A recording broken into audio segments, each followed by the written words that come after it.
Burna Boy is in the news again, but this time, it's not about his music. The Afrobeat giant, known for his extravagant demands, has once again raised eyebrows with his latest performance requirements: $1 million for a 30-minute set, a private jet, and 60 hotel rooms. But this time, something doesn't add up. While high-profile artists often make big demands, the sheer number of rooms has sparked serious speculation. 60 rooms. For what exactly? A lot of people are saying this isn't just about luxury, it's about something darker. And based on what we found out, they might not be wrong. Let's break it all down.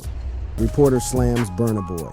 Burna Boy has cemented his place as a global powerhouse, captivating audiences with his electrifying performances and chart-topping anthems like Last Last and City Boy. But with international superstardom comes a certain level of expectation. And if there's one thing Burna Boy doesn't do, it's think small. His demands aren't just high, they're on a whole different level. According to the OAP, Burna Boy charges a staggering $1 million. $1 million for a single performance outside Nigeria.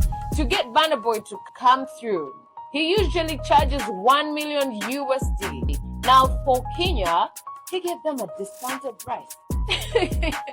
And guess what the discounted price was? He charged 128 million Kenyan shillings.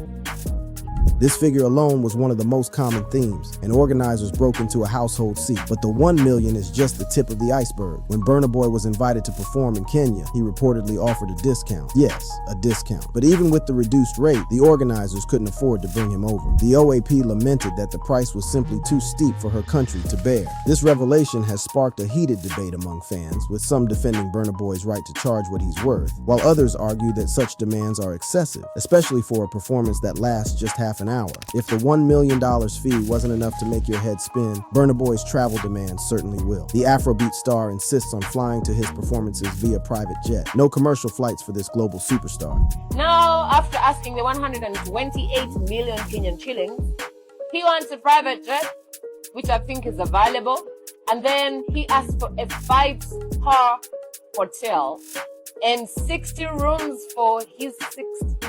That's right, 60 rooms for one man and his team. The OAP didn't hold back in her critique, stating that her country simply couldn't afford to meet Burna Boy's demands. Meanwhile, this isn't the first time Burna Boy has made headlines for his performance demands. Earlier this year, the singer revealed that he turned down a $5 million offer to perform in Dubai. The reason? Dubai's strict laws against smoking cannabis in public. Burna Boy, whose love for marijuana is well documented, made it clear that he wouldn't compromise his lifestyle for any amount of money. In a freestyle video posted on Instagram, he rapped, "Just now I turned down Dubai money, $5 million. For Burna Boy, cannabis is more than just a recreational activity, it's a way of life. In 2022, he launched his own line of cannabis products, dubbed BRK Fast, despite Nigeria's strict laws against marijuana. It's not a zero tolerance, it's like everybody does it, but nobody wants to be the one that is seen with it," Burna Boy said in an interview with Vibe. "It's just kind of hypocritical out there. Everybody smokes weed. Dubai, however, is not a city that takes kindly to such indulgences. Known for its stringent laws, the Emirati city prohibits public intoxication, loud music, and even public displays of affection. Tourists are also expected to dress modestly and refrain from eating in public during Ramadan. The city's zero-tolerance policy has led to several high-profile arrests, including that of a social media influencer who was deported after smoking hashish during a live Instagram broadcast. For Burna, there were no half measures. Whether it was his smoking habits or his concert demands, it was all or nothing. The controversy surrounding Burna Boy didn't stop at his outrageous concert demands. At the Greater Lagos Countdown concert in 2025, Burna Boy shocked the crowd by physically kicking a fan who had run up to him on stage. The video went viral instantly. The footage showed Burna mid-performance before suddenly lashing out with a kick at a fan who had attempted to touch him. Without finishing his set or offering an explanation, he abruptly left the stage. Social media erupted. Some defended his actions, claiming self-defense, while others slammed him as the most arrogant Nigerian artiste. Days later, Burna Boy responded, "It was a free show. I was supposed to do 10 minutes and did almost 1 hour. Everybody knows my rule about getting on stage and startling me when I'm performing," he posted in an Instagram story. "I got PTSD. I love you all. Happy New Year." PTSD, post-traumatic stress disorder, a severe mental health condition often linked to extreme stress, trauma, or past life-threatening experiences. Some fans sympathized sympathized with him. Others weren't convinced. Was PTSD a legitimate explanation, or was it just another way for Burna Boy to justify his erratic behavior? And then there was the conspiracy theory. Whispers circulated that Burna Boy's excessive lifestyle wasn't just about being a global superstar. It had deeper roots. Some pointed to his close relationship with music mogul Diddy. Burna Boy had spent time with the rap icon, and some speculated that the mentorship came with more than just career advice. Diddy, notorious for his extravagant parties and secretive gatherings, was rumored to host elaborate freakoffs, wild, unrestrained after-hours events reserved for the elite. And the 60 rooms Burna Boy requested, many believed they weren't just for his entourage. They were for something else entirely. What did Burna Boy need 60 rooms for? Was it for his crew, his management, his band, his security team? Or, as some suggested, was it for his notorious freakoffs, the wild after-show parties rumored to be just as extravagant as his performances? The numbers alone left jaws on the floor. A single night at a 5-star hotel could cost thousands of dollars per room. Multiply that by 60, and the bill became an unfathomable expense for most promoters. Even some of the world's biggest artists didn't demand such excess. However, examining Burna's connection to Diddy, things begin to get a little more transparent. Burna and Diddy's connection. In the world of music, collaborations often spark magic, but they can also ignite controversy. Such is the case with Burna Boy and Sean Diddy Combs, a relationship that began with mutual admiration and creative synergy, but has since been clouded by scandal, speculation, and whispers of something far darker. It all began in 2020, when Burna Boy announced that Diddy would serve as the executive producer for his 5th studio album, Twice as Tall. The announcement sent shock through the music industry. Here was Diddy, the legendary rap mogul and founder of Bad Boy Records, aligning himself with Burna Boy, the Afrobeat sensation who had already taken the world by storm with his album African Giant. The collaboration was more than just a meeting of minds. It was a cultural bridge, a fusion of African and American sounds that promised to elevate Burna Boy's global appeal. In an interview with Nigeria-based PGM Club, Burna Boy revealed that Diddy had taken on the role without charging a fee. "Diddy didn't take no money from me," Burna said. "He gets 2 points royalties, which he gives back to me, so I can take care of some other." The gesture was seen as a testament to Diddy's belief in Burna Boy's talent and the importance of amplifying African voices on the global stage. Diddy, for his part, called Burna Boy a revolutionary in an interview with the New York Times. "The thing that I learned about him is the importance of what he's doing for his nation and representing the people that aren't really heard globally," Diddy said. "Through this album, I think it's important for Africa to be heard, and so it's bigger than just an album." The two artists finally met in person in 2021 after collaborating on Twice as Tall entirely over Zoom due to COVID-19 restrictions. Diddy shared a video of their meeting on Instagram. "God made us. He made the magical being. Yes, yes, Support how yes, you yes. look at yourself, you view yourself. How you look at your brother, how you look at your Yes, sister. yes, yes. Yes, yes,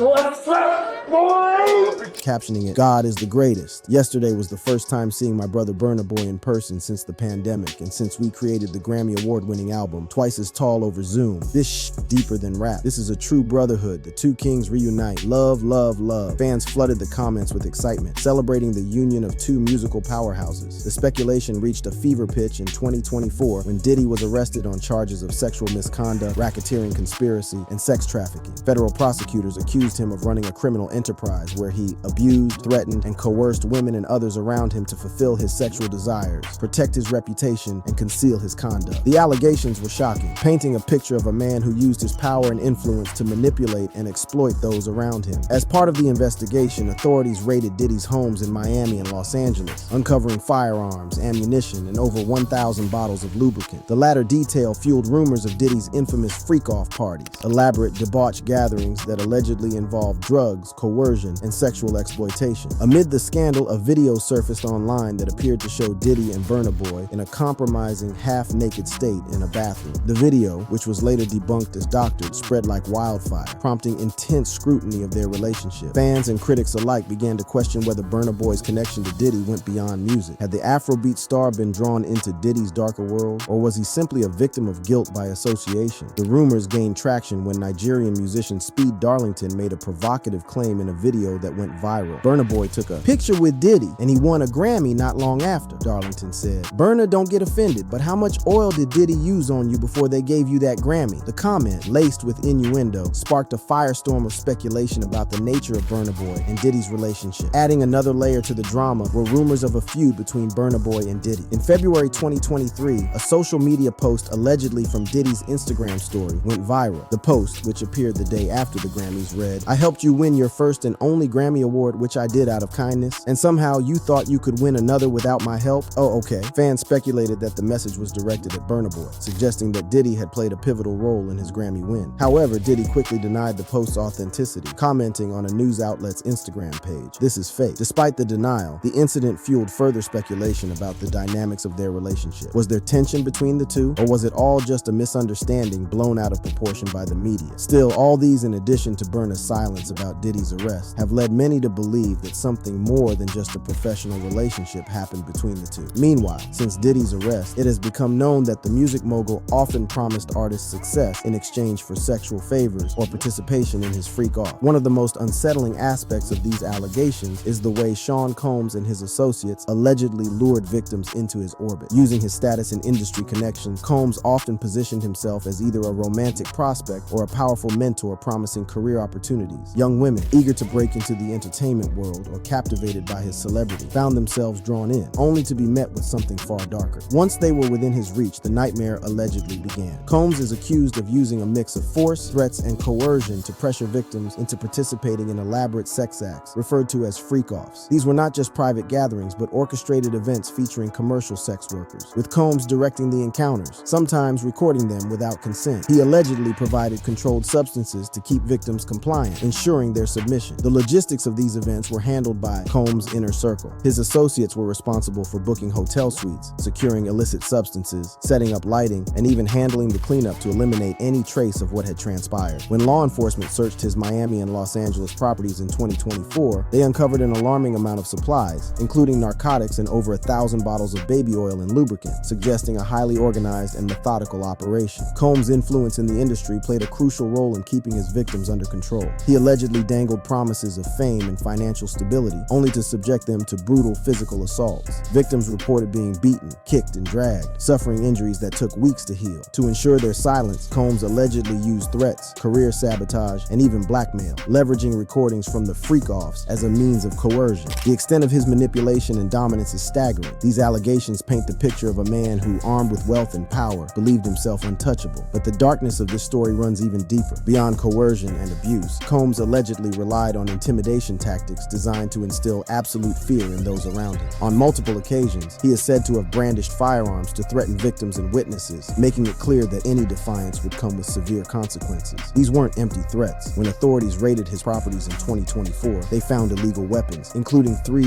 AR-15 rifles with defaced serial numbers. This discovery only reinforced the chilling narrative that Combs was willing to go to extreme lengths to maintain control. Violence was another key tool in his arsenal. Victims described repeated physical assaults, not as isolated incidents, but as a calculated effort to break their will. The more they resisted, the more brutal the punishment. Taken as a whole, these allegations reveal a disturbing pattern of power, exploitation, and violence, one that suggests Combs didn't just manipulate and abuse those around him, but actively sought to dominate them in the most terrifying ways imaginable. Meanwhile, Burna Boy won't be the first artist drawn to the success Diddy preached and represented. A first-hand account of the sinister nature of the mogul by his former producer, Rodney Jones Jr., paints the picture of a more frightening reality. Diddy's history of grooming and sexual assault. The unsealed federal indictment against Sean Diddy Combs exposed him as the alleged mastermind behind a decades-long operation of sex trafficking, coercion, and abuse. The charges, which include racketeering and sex crimes, paint a chilling portrait of a man who built an empire not just on music, but on the exploitation of others. The indictment accuses Combs of orchestrating elaborate sex performances, dubbed Freakoffs, where drugs, manipulation, and violence ensured the obedience of his victims. One of the most harrowing allegations centers around Combs' former girlfriend, R&B singer Cassie Ventura. A shocking piece of evidence cited in the indictment includes a video capturing Combs physically assaulting her, punching, kicking, and throwing her to the floor. But Cassie's case is just one of many, revealing a pattern of abuse hidden behind the walls of luxury and power. Authorities arrested Combs in Manhattan, and despite his attorneys offering a staggering $50 million bond for home detention, the judge denied it, deeming him a danger to the community. Though Combs pleaded not guilty, the weight of the evidence is mounting. Charging Sean Combs with racketeering conspiracy, sex trafficking, interstate transportation for prostitution.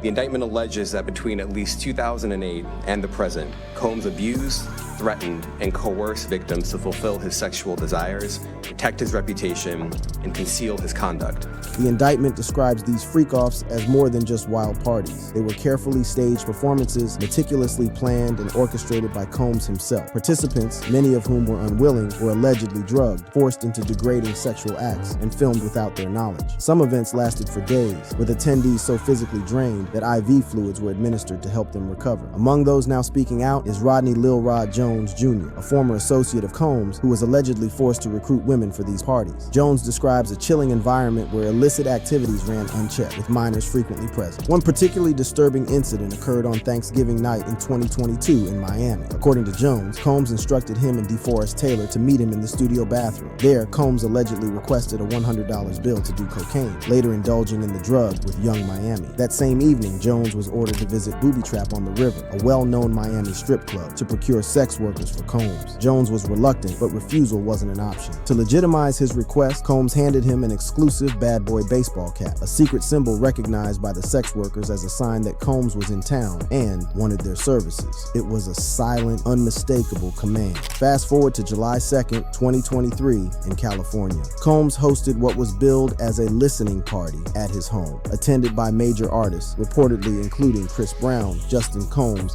and an array of sex workers. But the most disturbing detail, among those present were at least 5 underage girls, none older than 16. Diddy allegedly ordered that all female attendees, regardless of age, consume Lace de Leon tequila, suspected to be spiked with ecstasy. No identification checks were performed. The night spiraled into a nightmare. Jones, who had been trying to distance himself from Combs' world, felt the weight of his conscience. When he attempted to leave, Combs seized his car keys, trapping him at the event. Forced to drink one of the spiked shots, Jones lost consciousness. When he woke up, it was 4 a.m. He was naked, lying next to a sex worker with no memory of what had happened. Jones's claims go even deeper. He alleges that Combs has been running a secret blackmail operation for years, using hidden cameras to record compromising footage of celebrities, executives, politicians, and athletes. Among those allegedly caught on tape, some of the biggest names in entertainment and business, including Lucian Charles Grange, Ethiopia Haptemariam, and other high-ranking figures. These recordings, reportedly overseen by Combs' IT director Jose Cruz, serve as an insurance policy, a means to silence enemies, control allies, and protect Combs from consequences. Jones himself was allegedly shown a secret Stevie J sex tape as a warning, proof that no one, no matter how powerful, was immune to Combs' influence. The implication was clear. Combs had dirt on everyone, and as long as he held the tapes, he was untouchable. Jones also alleged that Combs subjected him to repeated, unsolicited, and unauthorized sexual advances. Whether in Los Angeles, New York, Florida, or the U.S. Virgin Islands, Combs allegedly groped Jones in deeply invasive and degrading ways,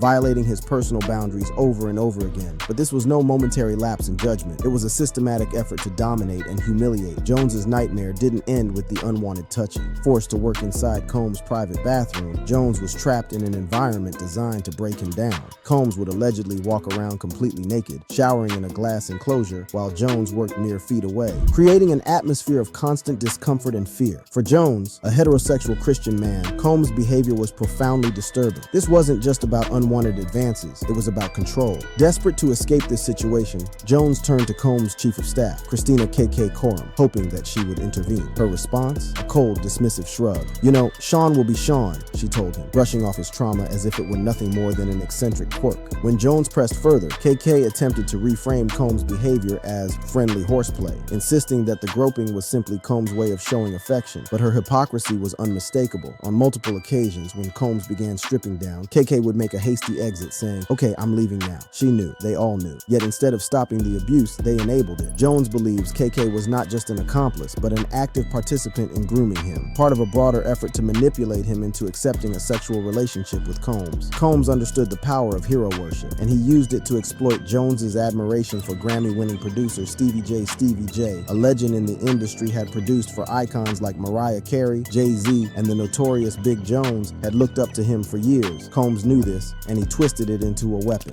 In a shocking display of psychological manipulation, Combs allegedly showed Jones a graphic video of Stevie J anally penetrating a Caucasian man without a condom. Combs laughed as he played the footage, using it as a tool to desensitize and break down Jones's resistance. "This is normal in the music industry," Combs reportedly told him. "Even Stevie J is doing it." Then came the ultimate offer, a Grammy for Producer of the Year. All Jones had to do, submit. The coercion didn't stop with psychological tactics. On Thanksgiving night 2022, 2, Jones was at Combs' Miami mansion with rapper Young Miami and her female cousins. What should have been a festive evening turned into another orchestrated nightmare. As Combs indulged in heavy drinking and cocaine use, he allegedly offered Jones cocaine, which he refused. Jones then stepped away to use the bathroom, but what happened next left him shaken. One of Young Miami's cousins suddenly burst into the restroom. Without hesitation, she began groping Jones, aggressively coming onto him. Jones, in shock, pushed her away, but she wasn't. Acting alone, Jones believes she was sent by Combs himself. The situation escalated horrifyingly fast. The woman dropped to her knees, forcing oral sex on Jones, who struggled to push her away. When he escaped the bathroom, she followed him out, fully undressing in front of Combs and his staff. She then attempted to straddle and assault him publicly. Combs, watching from the sidelines, said nothing. Jones now believes this incident was not a coincidence, but a deliberate and staged act. Another attempt to break him, to force him into submission. With each new revelation, the world sees Combs for what he truly is. Not just a music mogul, but a predator who thrived on control, coercion, and fear.